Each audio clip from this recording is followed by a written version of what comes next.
अदब की दुनिया में बाज़ कहानियाँ ऐसी होती हैं जो अपने सादा से मंजरनामे में ज़िंदगी की बहुत बड़ी सच्चाइयाँ समो लेती हैं। वो न शोर मचाती हैं, न किसी बड़े वाक़े का सहारा लेती हैं, मगर अपने खामोश बहाव में इंसान की बेबसी, मुआशी जब्र और रोज़मर्रा जद्दोजहद की ऐसी तस्वीर खींच देती हैं जो दिल में उतरती चली जाती है। कुछ अफसाने ऐसे होते हैं जिनमें एक सर्द रात सिर्फ मौसम नहीं रहती, बल्कि पूरे समाजी निज़ाम की सख्ती और इंसान की दाखिली आजमाइश का इस्तारा बन जाती है। हमारा मानना है कि किताब जो है वो हम सफर है। किताब जो है जिंदगी। बलूचिस्तान की अवामी दास्तानों में हानी और शह मुरीद गालिबन सबसे पुरानी तरह लोग किताबों से जुड़ जाएं। इल्म ये सन 1951 की बात है कि मैंने शायद अहमद दहलवी की ज़बानी उन यादों की दिलचस्प। मैं हूं आपका मेजबान आरिफ बाहली।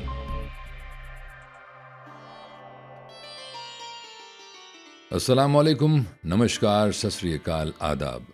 दोस्तों साहिबों, मैं हूं आरिफ बाहलीम और आप देख रहे हैं प्रोग्राम बोलती किताबें, जिसमें हम उर्दू अफसाने और फिक्शन की बड़ी आवाज़ों को उनकी नुमाइंदा तख्लीकात के जरिए आपके सामने लाते हैं।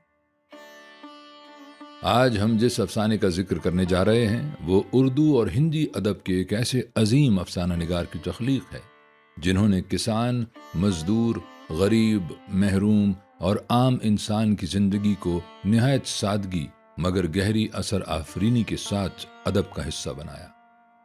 और वो हैं मुंशी प्रेमचंद और उनका निहायत मारूफ, दिल गिरफ्ता और हकीकत निगार अफसाना पूस की रात। पूस की रात एक ऐसी कहानी है जो बज़ाहिर एक किसान और एक सर्द रात के गिर्द घूमती है, मगर उसके अंदर सिर्फ मौसम की शिद्दत नहीं, गुर्बत की मार, बेबसी की चुभन और उस समाजी नाइंसाफी की गूंज भी सुनाई देती है जिसमें मेहनत करने वाला इंसान जिंदगी की बुनियादी आसाइशों से भी महरूम रहता है। प्रेमचंद ने इस अफसाने में जिस सादगी, शफकत और हकीकत पसंदी के साथ एक मामूली से वाक़े को इंसानी दुख के बड़े इस्तारे में बदला है, वही उनके फन की असल पहचान है। आइए आज मुंशी प्रेमचंद के अफसाने पूस की रात को सिर्फ एक किसान की दास्तान के तौर पर नहीं, बल्कि गुर्बत, मेहनत, इंसानी मजबूरी और देही जिंदगी की तल्ख हकीकतों के एक गहरे और देरपा बयान के तौर पर समझने की कोशिश करते हैं।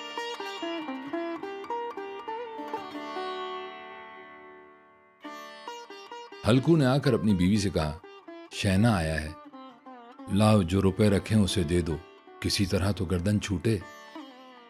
मुन्नी बहू झाड़ू लगा रही थी, पीछे फिरकर बोली, 3 ही तो रुपए हैं, दे दूं तो कंबल कहां से आएगा? माघ पूस की रात खेत में कैसे कटेगी? उससे कह दो फसल पर रुपए दे देंगे, अभी नहीं है। हल्कू थोड़ी देर तक चुप खड़ा रहा और अपने दिल में सोचता रहा, पूस सर पर आ गया है, बगैर कंबल के खेत में रात को वो किसी तरह सो नहीं सकता। मगर शहना मानेगा नहीं, घुड़कियां देगा। ये सोचता हुआ वो अपना भारी जिस्म लिए हुए जो उसके नाम को गलत साबित कर रहा था अपनी बीवी के पास गया और खुशामद करके बोला, ला दे दे, गर्दन तो किसी तरह से बचे, कंबल के लिए कोई दूसरी तदबीर सोचूंगा। मुन्नी उसके पास से दूर हट गई और आंखें टेढ़ी करते हुए बोली, कर चुके दूसरी तदबीर, जरा सुनूं कौन तदबीर करोगे? कौन कंबल खैरात में देगा? न जाने कितना रुपया बाकी है जो किसी तरह अदा ही नहीं होता। मैं कहती हूं तुम खेती क्यों नहीं छोड़ देते, मर मर कर काम करो, पैदावार हो तो उससे कर्ज अदा करो। चलो छुट्टी हुई, कर्ज अदा करने के लिए तो हम पैदा ही हुए हैं। ऐसी खेती से बाज आए, मैं रुपए ना दूंगी, ना दूंगी। हल्कू रंजीदा होकर बोला, तो क्या गालियां खाऊं? मैंने कहा, गाली क्यों देगा, क्या उसका राज है? मगर ये कहने के साथ ही उसकी तनी हुई भवें ढीली पड़ गईं। हल्कू की बात में जो दिल दहलाने वाली सदाकत थी, मालूम होता था कि वो उसकी जानिब टिकटिकी बांधे देख रही थी। उसने ताक पर से रुपए उठाए और लाकर हल्कू के हाथ पर रख दिए, फिर बोली, तुम अब की खेती छोड़ दो, मजदूरी में सुख से एक रोटी तो खाने को मिलेगी, किसी की धौंस तो न रहेगी। अच्छी खेती है, मजदूरी करके लाओ, वो भी उसमें झोंक दो, उस पर से धौंस। हल्कू ने रुपए लिए और उसी तरह बाहर चला। मालूम होता था वो अपना कलेजा निकाल कर देने जा रहा है। उसने एक एक पैसा काट कर 3 रुपए कंबल के लिए जमा किए थे। वो आज निकले जा रहे हैं। एक एक कदम के साथ उसका दिमाग अपनी नादारी के बोझ से दबा जा रहा था। पूस की अंधेरी रात आसमान पर तारे भी ठिठरे हुए मालूम होते थे। हल्कू अपने खेत के किनारे ऊख के पत्तों की छतरी के नीचे बांस के खटोले पर अपनी पुरानी गाड़े की चादर ओढ़े हुए कांप रहा था। खटोले के नीचे उसका साथी कुत्ता जबरा पेट में मुंह डाले सर्दी से कूं कूं कर रहा था। दो में से एक को भी नींद न आती थी। हल्कू ने घुटनों को गर्दन में चिमटाते हुए कहा, क्यों जबरा, जाड़ा लगता है? कहा तो था घर में प्याल पर लेट रहे, तू यहां क्या लेने आया था? अब खा सर्दी, मैं क्या करूं? जानता था मैं हलवा पूरी खाने आ रहा हूं। दौड़ते हुए आगे चले आए, अब रो अपनी नानी के नाम को। जबरा ने लेटे हुए दुम हिलाई और एक अंगड़ाई लेकर चुप हो गया। शायद वो ये समझ गया था कि उसकी कूं कूं की आवाज से उसके मालिक को नींद नहीं आ रही है। हल्कू ने हाथ निकालकर जबरा की ठंडी पीठ सहलाते हुए कहा, कल से मेरे साथ ना आना, नहीं तो ठंडे हो जाओगे। ये रांड पिछुआ हवा न जाने कहां से बर्फ लिए आ रही है। उठूं फिर एक चिलम भरूं, किसी तरह तो रात कटे। 8 चिलम तो पी चुका, ये खेती का मजा है। और एक भागवान ऐसे हैं जिनके पास अगर जाड़ा जाए तो गर्मी से घबरा कर भागे। मोटे गद्दे, लिहाफ, कंबल, मजाल है कि जाड़े का गुजर हो जाए। तकदीर की खूबी है, मजदूरी हम करें, मजा दूसरे लूटें। हल्कू उठा और गड्ढे में से जरा सी आग निकालकर चिलम भरी। जबरा भी उठ बैठा। हल्कू ने चिलम पीते हुए कहा, पिएगा चिलम? जाड़ा तो क्या जाता है, हाँ जरा मन बहल जाता है। जबरा ने उसकी जाने मोहब्बत भरी निगाहों से देखा। हल्कू ने कहा, आज और जाड़ा खा ले, कल से मैं यहां प्याल बिछा दूंगा, उसमें घुसकर बैठना, जाड़ा ना लगेगा। जबरा ने अगले पंजे उसके घुटनों पर रख दिए और उसके मुंह के पास अपना मुंह ले गया। हल्कू को उसकी गर्म सांस लगी। चिलम पीकर हल्कू फिर लेट गया और ये तय कर लिया कि चाहे जो कुछ हो, अब की सो जाऊंगा। लेकिन एक लम्हे में उसका कलेजा कांपने लगा। कभी इस करवट लेटा, कभी उस करवट। जाड़ा किसी भूत की मानिंद उसकी छाती को दबाए हुए था। जब किसी तरह ना रहा गया तो उसने जबरा को धीरे से उठाया और उसके सर को थपथपाकर उसे अपनी गोद में सुला लिया। कुत्ते के जिस्म से मालूम नहीं कैसी बदबू आ रही थी, पर उसे अपनी गोद से चिमटाते हुए ऐसा सुख मालूम होता था जो उधर महीनों से उसे ना मिला था। जबरा शायद ये ख्याल कर रहा था कि बहिश्त यही है, और हल्कू की रूह इतनी पाक थी कि उसे कुत्ते से बिल्कुल नफरत न थी। वो अपनी गरीबी से परेशान था, जिसकी वजह से वो इस हालत को पहुंच गया था। ऐसी अनोखी दोस्ती ने उसकी रूह के सब दरवाजे खोल दिए थे। उसका एक एक जर्रा हकीकी रोशनी से मुनव्वर हो गया था। इसी असना में जबरा ने किसी जानवर की आहट पाई। उसके मालिक की इस खास रूहानियत ने उसके दिल में एक जदीद ताकत पैदा कर दी थी, जो हवा के ठंडे झोंकों को भी नाचीज समझ रही थी। वो झपट कर उठा और छपरी से बाहर आकर भौंकने लगा। हल्कू ने उसे कई मर्तबा पुचकार कर बुलाया, पर वो उसके पास ना आया। खेत में चारों तरफ दौड़ दौड़ कर भौंकता रहा। एक लम्हे के लिए भी आ जाता तो फौरन ही फिर दौड़ता। फर्ज की अदायगी ने उसे बेचैन कर रखा था। 1 घंटा गुजर गया। सर्दी बढ़ने लगी।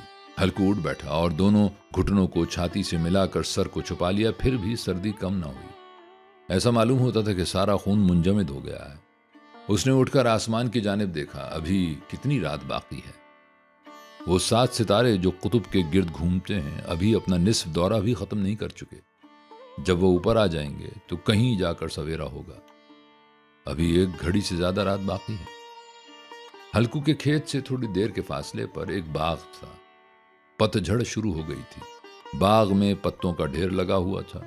हल्कू ने सोचा चलकर पत्तियां बटोरूं और उनको जलाकर खूब तापूं। रात को कोई मुझे पत्तियां बटोरते देखे तो समझे कोई भूत है। कौन जाने कौन जानवर ही छुपा बैठा हो। मगर अब तो बैठे नहीं रहा जाता। उसने पास के अरहर के खेत में जाकर कई पौधे उखाड़े और उसका एक झाड़ू बनाकर हाथ में सुलगता हुआ ओपला लिए बाग की तरफ चला। जबरा ने उसे जाते देखा तो पास आया और दुम हिलाने लगा। हल्कू ने कहा, अब तो नहीं रहा जाता जबरू, चलो बाग में पत्तियां बटोर कर तापें। ठाटे हो जाएंगे तो फिर आकर सोएंगे, अभी तो रात बहुत है। जबरा ने कूं करते हुए अपने मालिक की राय से मुवाफिकत जाहिर की और आगे आगे बाग की जानिब चला। बाग में घटाटोप अंधेरा छाया हुआ था। दरख्तों से शबनम की बूंदें टप टप टपक रही थी। यकायक एक झोंका मेहंदी के फूलों की खुशबू लिए हुए आया। हल्कू ने कहा, कैसी अच्छी महक आई है जबरा, तुम्हारी नाक में भी कुछ खुशबू आ रही है। जबरा को कहीं जमीन पर एक हड्डी पड़ी मिल गई थी, वो उसे चूस रहा था। हल्कू ने आग जमीन पर रख दी और पत्तियां बटोरने लगा। थोड़ी देर में पत्तों का एक ढेर लग गया। हाथ ठिठुरते जाते थे, नंगे पांव गले जाते थे और वो पत्तियों का पहाड़ खड़ा कर रहा था। उसी अलाव में वो सर्दी को जलाकर खाक कर देगा। थोड़ी देर में अलाव जल उठा। उसकी लू ऊपर वाले दरख्त की पत्तियों को छू छू कर भागने लगी। इस मुतजलजल रोशनी में बाग के आलीशान दरख्त ऐसे मालूम होते थे कि वो इस लाइंतहा अंधेरे को अपनी गर्दन पर संभाले हों। तारीकी के इस अथाह समंदर में ये रोशनी एक नाव की मानिंद मालूम होती थी। हल्कू अलाव के सामने बैठा हुआ आग ताप रहा था। 1 मिनट में उसने अपनी चादर बगल में दबा ली और दोनों पांव फैला दिए, गोया वो सर्दी को ललकार कर कह रहा था, तेरे जी में आए वो कर। सर्दी की इस बेपाया ताकत पर फतह पाकर वो खुशी को छुपा न सकता था। उसने जबरा से कहा, क्यों जबरा, अब तो ठंड नहीं लग रही है? जबरा ने कूं कूं करके गोया कहा, अब क्या ठंड लगती ही रहेगी, पहले ये तदबीर नहीं सूझी, नहीं तो इतनी ठंड क्यों खाते। जबरा ने दुम हिलाई। अच्छा आओ इस अलाव को कूद कर पार करें, देखे कौन निकल जाता है। अगर जल गए बच्चा तो मैं दवा ना करूंगा। जबरा ने खौफजदा निगाहों से अलाव की जानिब देखा। मुन्नी से कल ये ना जड़ देना कि रात ठंड लगी और ताप ताप कर रात काटी, वरना लड़ाई करेगी। ये कहता हुआ वो उछला और उस अलाव के ऊपर से साफ निकल गया। पैरों में जरा सी लपट लग गई पर वो कोई बात न थी। जबरा अलाव के गिर्द घूम कर उसके पास खड़ा हुआ। हल्कू ने कहा, चलो चलो, इसकी सही नहीं, ऊपर से कूद कर आओ। वो फिर कूदा और अलाव के उस पार आ गया। पत्तियां जल चुकी थीं। बागीचे में फिर अंधेरा छा गया था। राख के नीचे कुछ कुछ आग बाकी थी, जो हवा का झोंका आने पर जरा जाग उठती थी, पर एक लम्हे में फिर आंखें बंद कर लेती थी। हल्कू ने फिर चादर ओढ़ ली और गर्म राख के पास बैठा हुआ एक गीत गुनगुनाने लगा। उसके जिस्म में गर्मी आ गई थी, पर जूं जूं सर्दी बढ़ती जाती थी उसे सुस्ती दबा लेती थी। दफतन जबरू जोर से भौंक कर खेत की तरफ भागा। हल्कू को ऐसा मालूम हुआ कि जानवर का एक गौल उसके खेत में आया। शायद नील गाय का झुंड था। उनके कूदने और दौड़ने की आवाजें साफ कान में आ रही थीं। फिर ऐसा मालूम हुआ कि खेत में चर रही हैं। उसने दिल में कहा, जबरा के होते हुए कोई जानवर खेत में नहीं आ सकता, नोच ही डालेगा। मुझे वहम हो रहा है। कहां, अब तो कुछ सुनाई नहीं देता, मुझे भी कैसा धोखा हुआ। उसने जोर से आवाज लगाई, जबरा जबरा। जबरा भौंकता रहा, उसके पास ना आया। जानवरों के चरने की आवाज चर चर सुनाई देने लगी। हल्कू अब अपने आप को फरेब न दे सका, मगर उसे उस वक्त अपनी जगह से हिलना जहर मालूम होता था। कैसा गरमाया हुआ मजे से बैठा हुआ था। इस जाड़े पाले में खेत में जाना, जानवरों को भगाना, उनका ताक़ुब करना उसे पहाड़ मालूम होता था। अपनी जगह से ना हिला। बैठे बैठे जानवरों को भगाने के लिए चिल्लाने लगा, लू लू हू हू हा हा हा। मगर जबरा फिर भौंक उठा। अगर जानवर भाग जाते तो वो अब तक लौट आया होता। नहीं भागे, अभी तक चल रहे हैं। शायद वो सब भी समझ रहे हैं कि इस सर्दी में कौन बैठा है जो उनके पीछे दौड़ेगा। फसल तैयार है, कैसी अच्छी खेती थी, सारा गांव देख देख कर जलता था। उसे ये अभागे तबाह किए डालते हैं। अब हल्कू से ना रहा गया। वो पक्का इरादा करके उठा और 2-3 कदम चला। फिर यकायक हवा का ऐसा ठंडा चुभने वाला बिच्छू के डंक का सा झोंका लगा। वो फिर बुझते हुए अलाव के पास आ बैठा और राख को कुरेद कुरेद कर अपने ठंडे जिस्म को गरमाने लगा। जबरा अपना गला फाड़ डालता था। नील गाय खेत का सफाया किए डालती थी और हल्कू गरम राख के पास है बेहिस बैठा हुआ था। अफसुर्दगी ने उसे चारों तरफ से रस्सी की तरह जकड़ रखा था। आखिर वहीं चादर ओढ़कर सो गया। सवेरे जब उसकी नींद खुली तो देखा चारों तरफ धूप फैल गई है और मुन्नी खड़ी कह रही है, क्या आज सोते ही रहोगे तुम यहां? तुम मीठी नींद सो रहे हो और उधर सारा खेत चौपट हो गया, सारा खेत का सत्यानाश हो गया। भला कोई ऐसा भी सोता है? तुम्हारे यहां मुंडिया डालने से क्या हुआ? हल्कू ने बात बनाई, मैं मरते मरते बचा, तुझे अपने खेत की पड़ी है। पेट में ऐसा दर्द उठा कि मैं ही जानता हूं। दोनों फिर खेत के डांडे पर आए। देखा खेत में एक पौधे का नाम नहीं और जबरा मुंडिया के नीचे चित पड़ा है। गोया बदन में जान नहीं है। दोनों खेत की तरफ देख रहे थे। मुन्नी के चेहरे पर उदासी छाई हुई थी, पर हल्कू खुश था। मुन्नी ने फिक्रमंद होकर कहा, अब मजूरी करके माल गुजारी देनी पड़ेगी। हल्कू ने मस्ताना अंदाज से कहा, रात को ठंड में यहां सोना तो ना पड़ेगा। मैं इस खेत का लगान न दूंगी, ये कहे देती हूं। जीने के लिए खेती करते हैं, मरने के लिए नहीं करते। ये जबरा अभी तक सोया हुआ है, इतना तो कभी ना सोता था। आज जाकर शहना से कह दे, खेत जानवर चर गए, हम एक पैसा ना देंगे। रात बड़े गजब की सर्दी थी। मैं क्या कहती हूं, तुम क्या सुनते हो? तू गाली खिलाने की बात कह रही है। शहना को इन बातों से क्या सरोकार? तुम्हारा खेत चाहे जानवर खा जाए, चाहे आग लग जाए, चाहे ओले पड़ जाए, उसे तो अपनी माल गुजारी चाहिए। तो छोड़ दो खेती, मैं ऐसी खेती से बाज आई। हल्कू ने मायूसाना अंदाज से कहा, जी मन में तो मेरे भी यही आता है कि खेती बाड़ी छोड़ दूं।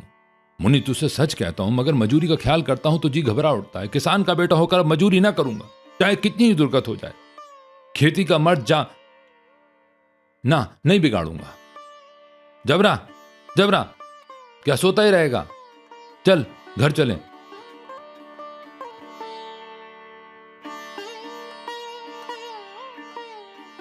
दोस्तों साहिबो, पूस की रात महज एक अफसाना नहीं, ये उस इंसान की खामोश दास्तान है जो सारी जिंदगी मेहनत करता है, मगर फिर भी आसूदगी उसके हिस्से में नहीं आती। मुंशी प्रेमचंद ने इस कहानी में जिस सादगी, दर्दमंदी और हकीकत निगारी के साथ एक किसान की रात को बयान किया है, वो सिर्फ एक फर्द की मुश्किल नहीं रहती, बल्कि पूरे समाजी ढांचे की बेहिसी पर सवाल बन जाती है। इस अफसाने की असल कुव्वत शायद यही है कि ये बड़ी बात को बहुत सादा अंदाज में कहता है। ये ना खिताबत है, न मसनूई जज्बात, मगर इसके बावजूद एक ऐसी ठंडक, एक ऐसी बेबसी और एक ऐसा इंसानी कर्ब कारी के दिल में उतरता है जो तादेर बाकी रहता है। प्रेमचंद का कमाल यही है कि वो मामूली जिंदगी के मामूली मनाजिर में भी एक बड़ी सच्चाई तलाश कर लेते हैं।